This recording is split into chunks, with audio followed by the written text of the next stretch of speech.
So hello friends, welcome to my channel. मैं उम्मीद करता हूँ आप सब लोग अच्छे होंगे। अगर आप सभी लोग भी मेरे चैनल पे नए हो तो चैनल को सब्सक्राइब कर देना। अगर वीडियो अच्छा लगे तो वीडियो को लाइक कर देना। तो चलिए शुरू करते हैं आज का वीडियो। प्रशांत जी मथुरा से। राधे राधे। राधे राधे राधे। राधे महाराज जी, आपके चरणों में कोटि कोटि प्रणाम। महाराज जी, भारत में अनेक साधु संत महात्मा जो आजीवन सच्ची भक्ति जप तप करते हैं, एक उच्च कोटि का जीवन जीते हैं। उनको शायद शरीर त्यागने पर दोबारा जन्म ना लेना पड़े, पर संसारिक और सामान्य दृष्टि से उनका जीवन बहुत कठोर और कष्टपूर्ण होता है। पहली बात यह होती है कि सती को पातिव्रत धर्म में कष्ट महसूस नहीं होता, उसे प्यार महसूस होता है। व्यभिचारिणी को एक पति के अधीन रहने में कष्ट का अनुभव होता है। समझ पा रहे हो ना हम? जो साधु महात्मा भगवान के मार्ग में सच्चाई से चलते हैं उनको कष्ट का अनुभव नहीं होता, उनको परमानंद का अनुभव होता है।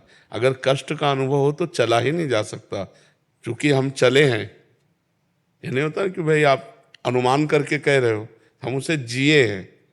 वो साधु महात्मा का जीवन गुरु भगवान की कृपा से जिए हैं। 13 वर्ष की अवस्था से लेके अभी तक जो भी आयु है उसे जिए हैं। तो कष्ट का अनुभव थोड़ी होता है।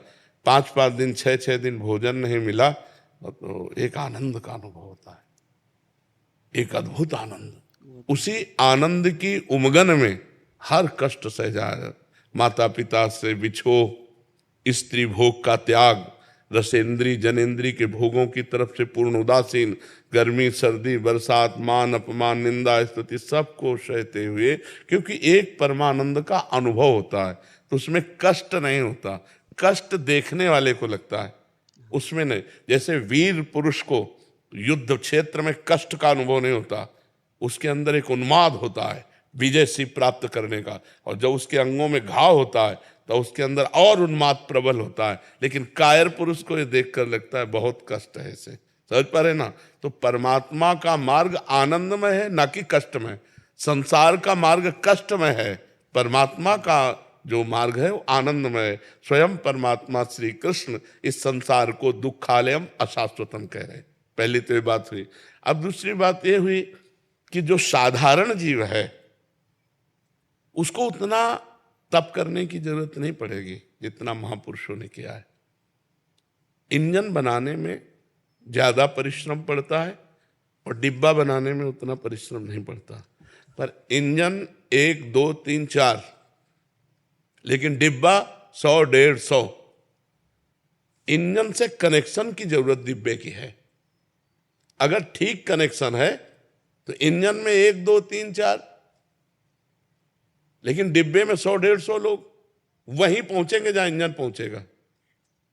तो हम लोग जो संतों का आश्रय लेते हैं, अनुसरण करते हैं, उनकी आज्ञा पे चलते हैं और खाते पीछे मौज मस्ती से हम वहीं पहुंच जाते हैं जहां संत कष्ट करके पहुंचते हैं। क्या सभी को प्रेम प्राप्ति और आनंद की प्राप्ति होती है अंत समय में? नहीं। लक्ष्य क्या था? कल्याण, आनंद और प्रेम, 3 स्टेशन हैं। आनंद की प्राप्ति भगवान में अपनापन होने से होती है। कल्याण की प्राप्ति तो घोर पापी अजामिल को भी हो गई।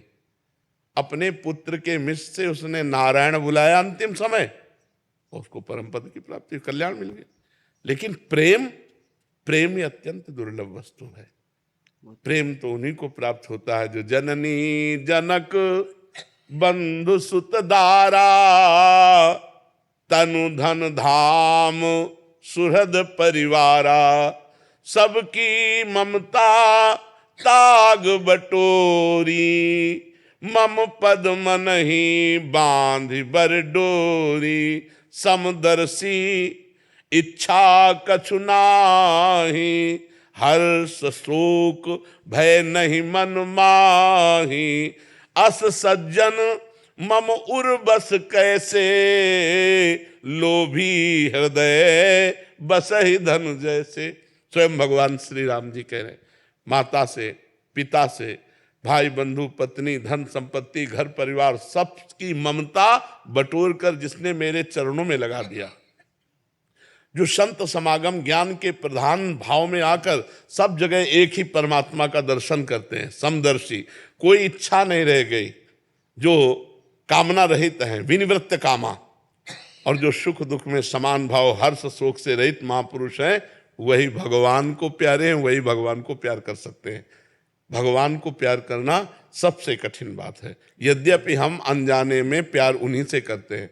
मानो हम आपसे प्यार करें तो आप में श्री भगवान इसलिए प्यार कर रहे हैं, अभी भगवान चले जाए तो इस शरीर को जला दिया जाएगा, इस शरीर को गाड़ दिया जाएगा, इस शरीर का कोई महत्व नहीं माना जाएगा। अनजाने में हम प्यार भगवान से ही करते हैं, पर जानकर जब तक भगवान से प्यार नहीं करेंगे तब तक प्रेम की प्राप्ति नहीं होगी। और भगवान से प्यार करने के लिए सबसे प्यार समेटना पड़ेगा, और ये होना बड़ा कठिन होता है। ये होना सबसे कठिन है। खाते पीते परिवार से प्रेम करते भोगते हुए अगर भगवान मिल जाए तो ठीक है, नहीं तो ऐसे छोड़ना कहाँ। लाखों में कोई बिरला एक, कोई एक पाव भगत जिम मोरी। शुद्ध भक्ति भगवान के लिए घर गृहस्थी में रह करके बहुत कठिन है, पर असंभव नहीं है। कठिन है पर संभव नहीं। यदि हम नाथ सकल संपदा तुम्हारी, मैं सेवक समेत सुत नारी, सब कुछ भगवान का है, सब में भगवान है, नाम जप कर रहे, धर्म पूर्वक आचरण कर रहे, भगवत प्राप्ति हो जाएगी, भगवत प्रेम भी हो जाएगा। तो ऐसे चलने से हो जाएगा। अब ये जरूरी नहीं कि महात्मा बचपन से गंगा किनारे तप कर रहा है तो हमको भी तप करना पड़े। वो इंजन है, हम डिब्बे में बैठ जाते हैं, हम उसका कनेक्शन कर लेते हैं, वहीं पहुंच जाएंगे जहाँ इंजन पहुंचेगा। इसीलिए हम संतों को गुरु बना लेते हैं, हम संतों के चरणों का आश्रय ले लेते हैं, संतों का भरोसा कर लेते हैं कि ये इनकी कृपा से हमें भगवान की प्राप्ति हो जाए। होती है शास्त्रों लोगों को आज तक, जब किसी को भी अगर भगवत प्राप्ति हुई है तो संतों से हुई है।